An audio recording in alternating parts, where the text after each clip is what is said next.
welcome to my allotment. Today I'm going to be talking about crop rotation and how I rotate my crops. If you've not already subscribed to my channel, if you could please do so, because you'll get lots of helpful hints and tips all throughout the year from my home garden, my allotment and also my home kitchen. Now, although I rotate some of my crops, there are some things that you don't rotate. They stay where they are because they're established.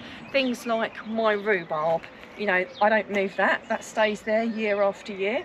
My globe artichokes, they're exactly the same. They stay where they are year after year, as do my fruit trees and my fruit canes, like my raspberries, my black currants, my blackberries, my gooseberries, that sort of thing. So they all stay where they are. You never rotate them, because the longer they're in the ground, the more they establish, and the better they, you know, the more fruit they produce. So there are some things that I don't rotate up at the allotment, because I grow things up at the allotment. I grow things at home as well. So things like my tomatoes, my peppers and my aubergines, I keep all those at home. I keep them at home for a few reasons. One, I think they need a little bit more care. Two, I grow so much I couldn't actually fit it all into the allotment. My back garden's a little bit like a sun trap, so those kinds of plants do really well there.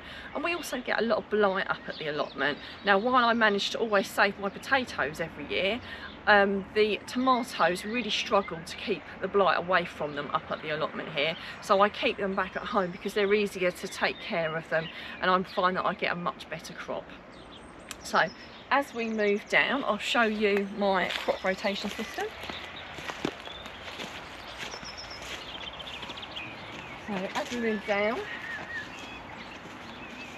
last year I had my brassicas here, you know, so things like my kale, my broccoli, my cabbages, that sort of thing, they were all here this year. So moving in a clockwise direction, they will come over here. So all the brassicas will be in this top quarter here. And this quarter last year had things like my squashes, my courgettes, my pumpkins, and I had my legumes, so my French beans, my runner beans, and my broad beans, all those sorts of things were spread out in this area. So that's really good. One of the reasons why brassicas, if you can, will always follow things like your legumes is they put a lot of nitrogen back into the soil, and your brassicas will really love you for it. So as we move down, all those squashes and courgettes and legumes will all move down into this area here. So if I've put any sweet corn in, I will try and fit that in here, but I'm not sure I'm going to have space this year. So like I said, all the beans and the squashes and the pumpkins and that sort of thing will go here. Now, last year I had my potatoes and my root vegetables here. So this year, moving in a clockwise direction, they will be in this quarter here, give or take. I've already got a couple of rows of potatoes in.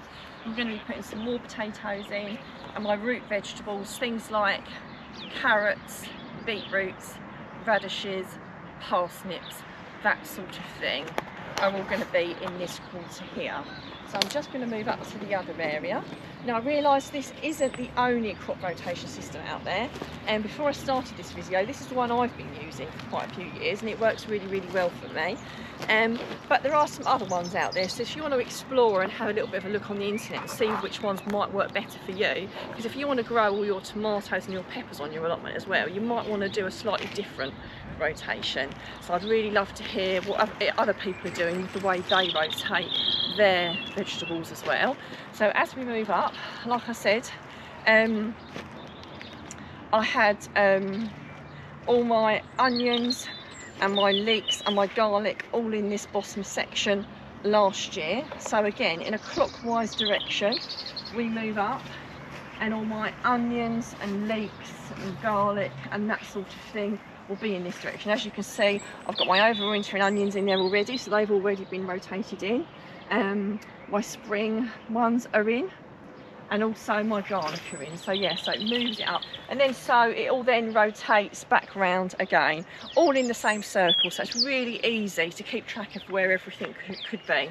Now, what you might find is all the different things you've got won't exactly fit into every single square. So some years you'll have some extra roots you need to plant, or you can't find anywhere to put your lettuces. So, and the reality is you will just have to put them where you've got a gap, and don't beat yourself up about it. Nearly every year, although I have my quarter rotation system, I can guarantee you that I'll have something that I haven't got space in the right box for, so I just have to pop it in where I can.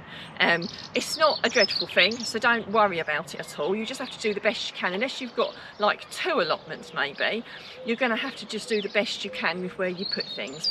Now, I really hope that you've all found that really interesting, and it's going to inspire you to do some form of crop rotation, because it does make life a lot simpler when you're thinking of where you're going to put everything. And I'd love to hear what you're all getting up to as well.